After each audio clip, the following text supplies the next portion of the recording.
fertility is a very, very, very, like, big deal with endometriosis. I actually have thought about freezing my eggs right when I turn 18 because I really want to have children.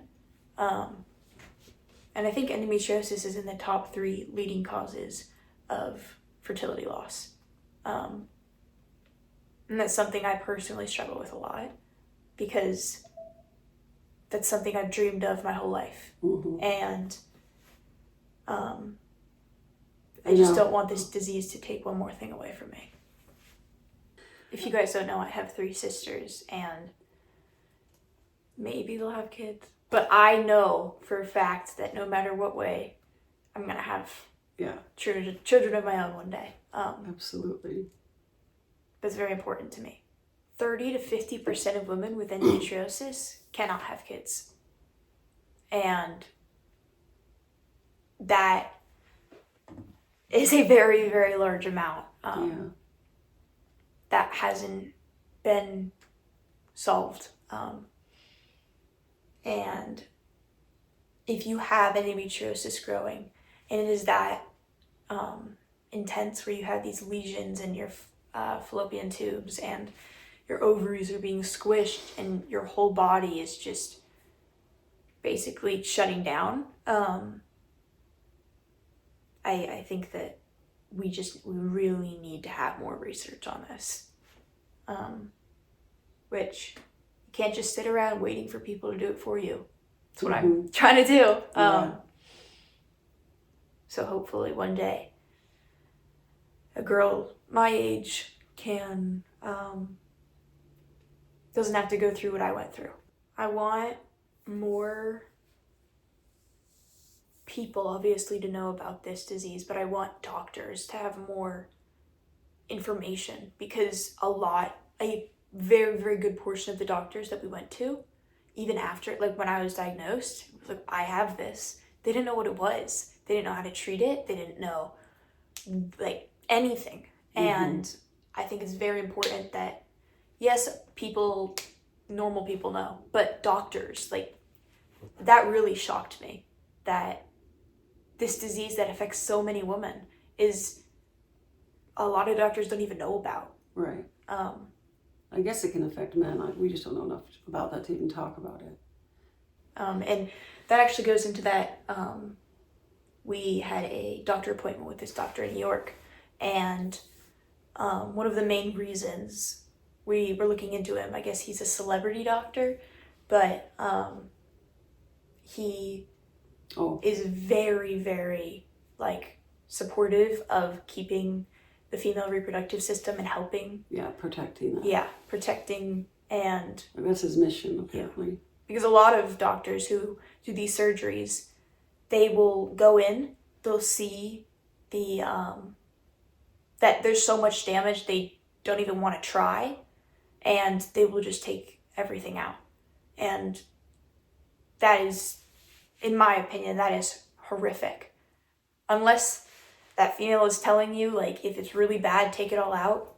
Like, you're just taking away any shot of a miracle by doing a hysterectomy. When you were in the hospital, it had grown over your nerves and you couldn't walk.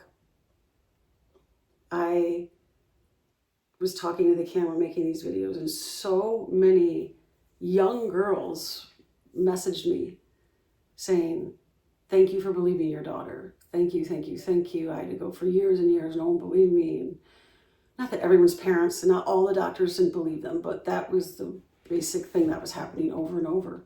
And they kept thanking me, which was kind of heartbreaking to think, not like, of course I believed her, I just did, because you can't fake that level of pain. I mean, you were insane. It was like, it was crazy. I've never seen that level of pain. Same with my husband. We've seen a lot of stuff. So they just thinking like, oh my gosh, these poor girls who no one believes them, like how much harder it must be. But that also made me realize, I'm like, one day Sophie and I are going to talk about this. Like, I didn't predict this exact scenario, but that's why it's so important to have awareness, especially something so brutal and just not much is being done about it. But yeah, those poor girls. I got very, very, very lucky with my parents. You really did. Sorry. But no, really, there are not a lot of parents out there who would be able to support their child through this, and not only support emotionally but financially. And yeah, being able to, what if I hadn't been a stay-at-home mom? And what if both parents have to work? Like, no one can take that amount of time off. Yeah. So we were fortunate with that as well. You never gave up fighting. You knew that I was telling the truth and that something was really wrong. And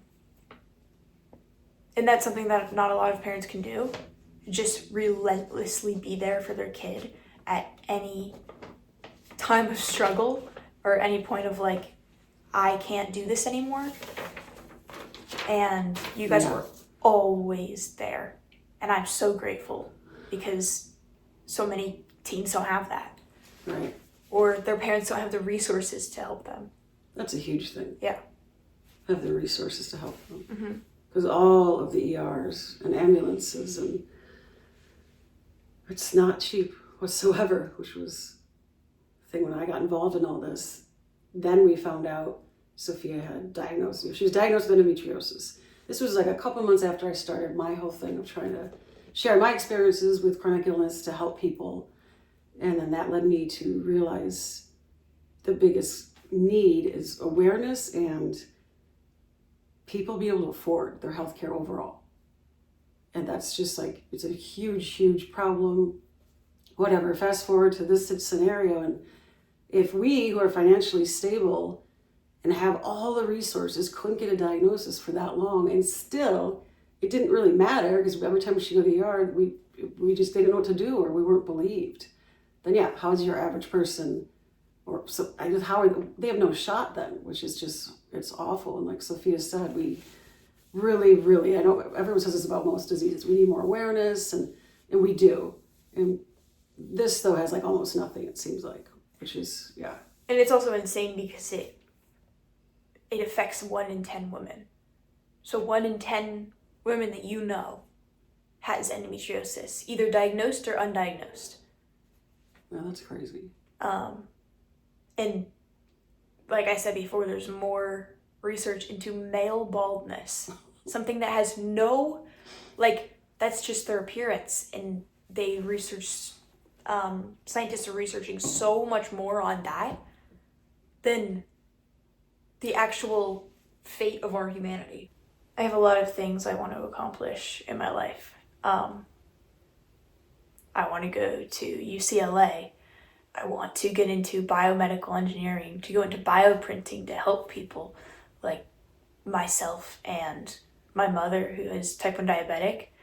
And if you don't know, probably they don't know what bioprinting is, but it is the 3D printing of organs and tissues. So eventually there won't have to be any donors, and you can send in a biopsy, and they will create a new organ like for you. My first priority is getting a new pancreas, building a new pancreas for my mom, and then a couple other things, and then endometriosis. But we just need more research and more time studied on this horrendous disease, because nobody should have to go through that. If you or someone you know has painful periods, that's not normal. You should get that checked out and not just go to like some random doctor. If you can, go to an OBGYN and explain your symptoms, whether it's endometriosis or PCOS or like any other female reproductive area diseases. I would recommend going to an OBGYN, and you can't give up, because I went through probably over 100 doctors who said totally different things, or thought I was faking it, or put me through mental hell. That's true. and you cannot give up. And if you don't have anyone and you just want support, you can always message us. We would love to help. It's true. And I hope whatever journey you're on, you know that you can make it out the other side. That was good.